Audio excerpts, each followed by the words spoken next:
नमस्कार दोस्तों, स्वागत है आप सभी का उत्कर्ष ITI में। दोस्तों, आज हम लोग इस वीडियो में DRDO सेप्टेम 10 की जो वैकेंसी आई हुई है उसमें हम लोग फीटर ट्रेड वालों के लिए सिलेबस की चर्चा करेंगे, ताकि उसमें आपका 80 नंबर का जो ट्रेड थ्योरी का क्वेश्चंस आएगा उसमें आपके किस किस चैप्टर से वहाँ पे क्वेश्चंस आ सकते हैं उसके बारे में हम लोग चर्चा करेंगे। तो चलिए दोस्तों शुरू करते हैं। तो सबसे पहले देखेंगे दोस्तों, यहाँ पे परिचय के तो नहीं पूछा जाएगा, वहाँ पे सेफ्टी का क्वेश्चंस आएगा। सेफ्टी में आपका आ सकता है सॉफ्ट स्किल्स या 5S कॉन्सेप्ट जो है उसके बारे में, एंड हस्त औजार की जो सुरक्षा होती है PPE 1 के अंतर्गत कौन से आते हैं, तो ये सब आएगा। एंड उसके बाद आएगा आग और आग की दुर्घटना, यानी क्लास ए फायर के अंतर्गत कौन सी आती है, और बी के और उसके यानी आग जब लगती है तो कौन कौन से फायर एक्सटिंग्विशर का उपयोग किया जाता है आग को बुझाने के लिए। तो इन सब की वहाँ पे इस सब से क्वेश्चंस आएंगे, और साथ ही फर्स्ट एड से जो आती है वहाँ पे इसका क्वेश्चंस आएगा। और आगे हमारा चैप्टर जो होगा 2 नंबर में वह होगा माप और माप लेने वाले औजार, यानी major and measuring tool, measurement and measuring tool. वहाँ पे माप लेने की कौन कौन सी इकाई होती है, कौन कौन सी मेथड होते हैं, स्टील रूल के बारे में पूछा जाएगा। और उसके बाद कैलिपर आएगा, ट्राई स्क्वायर होगा, स्ट्रेट एज होगा, और सभी अन्य जो है कि महत्वपूर्ण मेजरिंग टूल्स जो होंगे उनके बारे में क्वेश्चंस आएगा। अब आगे का चैप्टर जो होगा वह है मार्किंग और marking tools, marking and marking tools. उसमें पहले आएगा मार्किंग मीडिया, उसके सावधानी तो बहुत कम पूछा जाएगा। मार्किंग मीडिया के बारे में पूछा जाएगा कि copper sulphate, Persian blue, white coating, ये सब जो होता है उसके बारे में आएगा।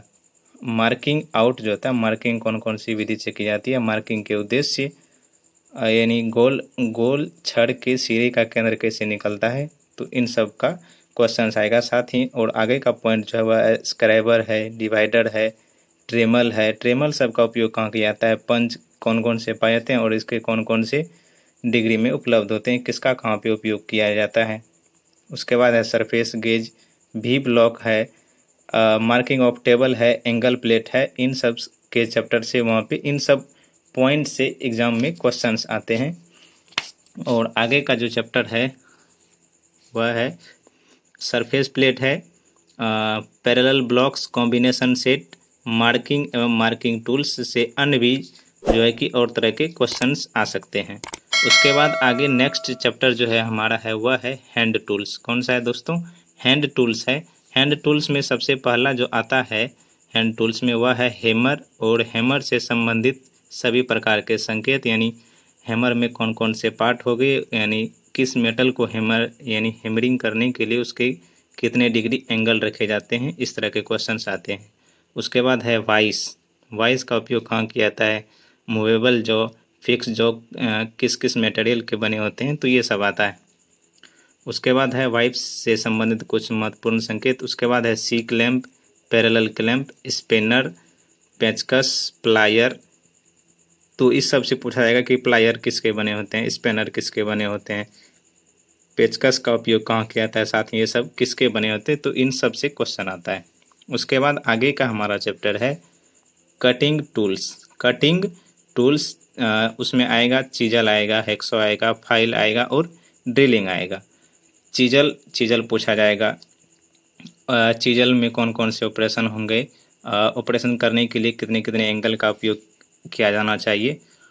उसके बाद है हैक्सो आएगा, हैक्सो ब्लेड आएगा। हैक्सो ब्लेड कौन कौन से, fine pitch blade, course, medium, इस सब का तीथ कितना होता है 1 इंच में, तो ये सब क्वेश्चन आएगा। एंड उसके बाद है पावर सॉ है, फाइल रेती, फाइल की विधियाँ, इस चैप्टर से आपके एग्जाम में आएगा। साथ ही उसके बाद है मेन पॉइंट है फाइल के बाद आता है ड्रिल। ड्रिल में ड्रिलिंग क्या है, तो ड्रिलिंग मशीन, ड्रिलिंग के प्रकार, ड्रिलिंग के एंगल, तो इन सब से क्वेश्चन आएगा। अब आगे का हमारा चैप्टर जो हैगा महत्वपूर्ण चैप्टर होगा वह है धातु और हीट ट्रीटमेंट, यानी मेटल एंड हीट ट्रीटमेंट। यह महत्वपूर्ण चैप्टर होता है दोस्तों।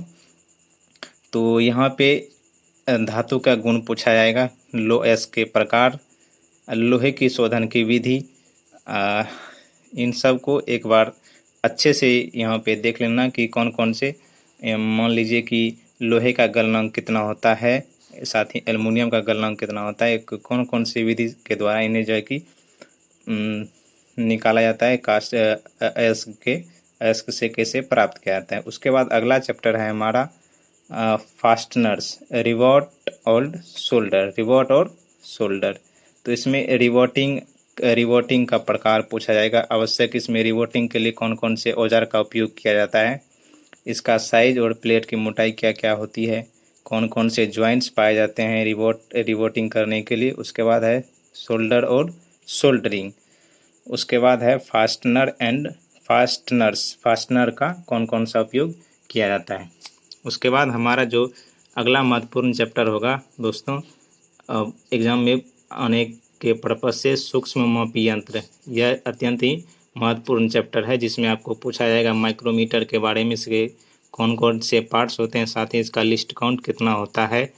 और उसके बाद है आउटसाइड माइक्रोमीटर, गलत रीडिंग के क्या क्या कारण होते हैं, इसके माइक्रोमीटर के माप लेने की तकनीक क्या क्या होती है।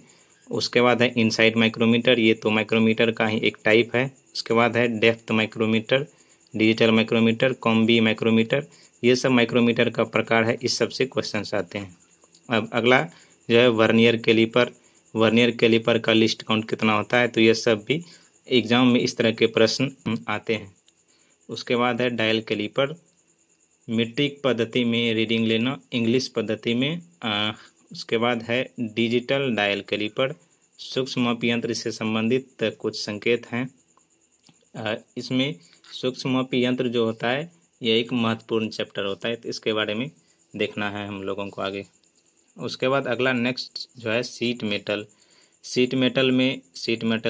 के टूल्स कौन कौन से उपयोग किए जाते हैं शीट मेटल में, ये सबसे क्वेश्चन आते हैं। उसके बाद है वेल्डिंग जो है यह वेल्डर का एक ट्रेड होता है। साथ ही आपको एक फिटर में भी, जैसा कि यहाँ पे एक चैप्टर दिया गया है, तो यहाँ पे वेल्डिंग का भी क्वेश्चन आता है। इलेक्ट्रिक आर्क वेल्डिंग, कौन से ऑक्सीएसिटिलीन वेल्डिंग, गैस वेल्डिंग, कौन कौन से सिलेंडर का उपयोग किया जाता है, तो इस सब के बारे में क्वेश्चन आता है।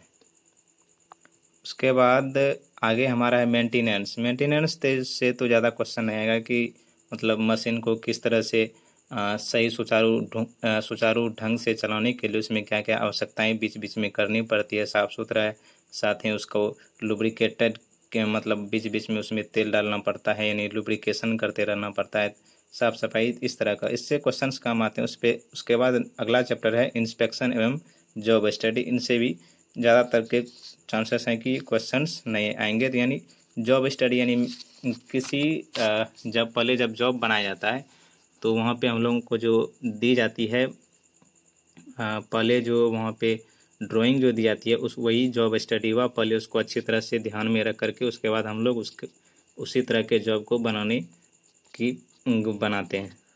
उसके बाद है लिमिट, फिट्स और ज्यामितीय टॉलरेंस, यानी लिमिट, फिट्स और टॉलरेंस, ये चैप्टर हुआ। इसमें से लिमिट के बारे में पूछा जाएगा, टॉलरेंस और फिट्स, अलाउंस वगैरह जो पूछा जाता है, न्यूनतम और अधिकतम इंटरफेरेंस क्या होती है, यानी अधिकतम क्लियरेंस और न्यूनतम क्लियरेंस क्या होती है, यहाँ पे दिया गया अधिकतम और न्यूनतम क्लियरेंस, तो इससे भी क्वेश्चंस आते हैं। उसके बाद अगला है cutting tools, drill, reamer, tape, dry scraper और ग्राइंडर। तो यहाँ पे पूछा जाएगा ड्रिल, शैंक, एमटी पर ग्राइंडिंग के स्पेशल ड्रिल कौन कौन से होते हैं, ड्रिल से संबंधित महत्वपूर्ण संकेत, स्पीड, फीड कौन से होते हैं, स्पेशल ड्रिल। रिमर में पूछा जाएगा कि टेप किससे बना होता है, रिमर किससे बना होता है, हाथ से रिमिंग की विधि क्या क्या होती है, टेप रिंच किसका बना होता है, टेप टूटने का कारण क्या क्या हो सकता है। उसके बाद है डाई स्टॉक में इसका उपयोग कैसे किया जाता है, डाई से चूड़ी कैसे काटी जाती है, कैसे बनती है डाई से। उसके बाद है आगे व्हील, ग्राइंडर जब होता है ग्राइंडर, उसमें बॉन्ड, ग्राइंडर व्हील जो हुआ, ग्राइंडिंग व्हील का निर्माण, उसमें कौन से बॉन्ड का उपयोग है, क्या ग्रेन साइज होता है, ग्रेड क्या होता है, उसका स्ट्रक्चर क्या होता है, तो इन सब से प्रश्न आते हैं। उसके बाद है नेक्स्ट हमारा सूक्ष्म मापी यंत्र और गेज। सूक्ष्म मापी यंत्र के अंतर्गत जो आता है वह स्क्रू थ्रेड माइक्रोमीटर, मीट्रिक का vernier outside micrometer, vernier height gauge, vernier depth gauge, vernier bevel protractor, इन सब का एक्यूरेसी कितना होता है, तो इन सब से प्रश्न आते हैं। उसके बाद अगला हमारा चैप्टर है धातु, ब्लास्ट फर्नेस, पिग आयरन सब क्या होती है। उसके बाद है असेंबलिंग की तकनीकें। उसके बाद हमारा नेक्स्ट इम्पोर्टेंट जो चैप्टर लेथ में कौन से लेथ का पूरी स्पेसिफाइड करना होता है, लेथ स्टडी, कैरियर वगैरह सब। उसके बाद हमारा अगला चैप्टर है स्पेशल फाइल और स्क्रैपर से पूछा जाएगा। ये सेकेंड ईयर सेमेस्टर 3 यानी सेकेंड ईयर का चैप्टर है। उसके बाद आएगा टेम्पलेट एंड गेज, टेम्पलेट का प्रयोग कहाँ किया जाता है, गेज का प्रयोग कहाँ किया जाता है, कौन कौन से गेज होते हैं, इसका उपयोग कहाँ किया जाता है, प्रयोग करने की विधि कौन कौन सी होती है, इसके प्रश्न आते हैं। अब आगे हमारा नेक्स्ट चैप्टर है स्क्रू थ्रेड और फास्टनर्स। स्क्रू थ्रेड और फास्टनर्स, सरफेस फिनिश में होनिंग आएगी, फ्रोस्टिंग आएगी, और उसके बाद बेरिंग आएगा। बेरिंग ये सेकेंड ईयर का हो गया। सेकेंड ईयर में बेरिंग का मटेरियल्स कौन कौन सा होता है। उसके बाद है हमारा हीट ट्रीटमेंट।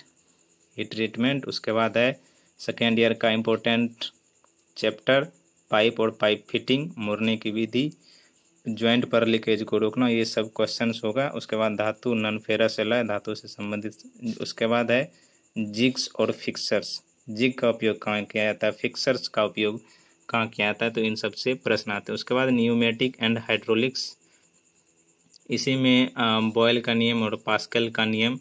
न्यूमेटिक क्या होता है, हाइड्रोलिक्स प्रेशर रेगुलेशन का उपयोग कहाँ पे किया जाता है, या कौन कौन से नियम पर यह न्यूमेटिक्स कार्य करता है, और हाइड्रोलिक्स किस नियम पर आधारित है, ये इस तरह के प्रश्न आते हैं। तो उसके बाद अगला हमारा चैप्टर है ट्रांसमिशन ऑफ पावर। इसमें आएगा आपका शाफ्ट आएगा, पुल्ली आएगा, यह कहाँ प्रयोग किया जाता है, किसका बना होता है, तो इस तरह के प्रश्न आते हैं। उसके बाद है चेन है, कपलिंग है, गियर है, गियर स्पीड है, क्लच है, गियर के प्रकार है, पावर ऑफ ट्रांसमिशन के संबंधित टर्म्स हैं। उसके बाद हमारा है लुब्रिकेंट और कूलेंट। लुब्रिकेंट और कूलेंट से संबंधित प्रश्न आते हैं कि ड्रिलिंग करने के लिए कौन से कूलेंट का उपयोग करना चाहिए, तो इस तरह के प्रश्न लुब्रिकेंट और कूलेंट के हुए। मशीनों की स्थापना और मेंटेनेंस, लिफ्टिंग अप्लायंसिस। उसके बाद अगला हमारा चैप्टर है, अगला हमारा तो तकनीकी इंग्लिश है। ये सब तो ज़्यादा इम्पोर्टेंट, ट्रेड प्रैक्टिकल तो आपका इधर ज़्यादा महत्वपूर्ण नहीं है। ये थे आपके DRDO सेप्टेम 10 के फीटर ट्रेड के 80 नंबर का जो क्वेश्चंस आएगा एग्ज़ाम में, उसके लिए चैप्टर्स के बारे में हम लोग इस वीडियो में डिस्कस किए हैं। आशा करता हूँ आपको ये वीडियो आपके लिए अत्यंत महत्वपूर्ण या उपयोगी होगा। मिलेंगे अगले वीडियो में, तब तक के लिए जय हिंद, जय भारत।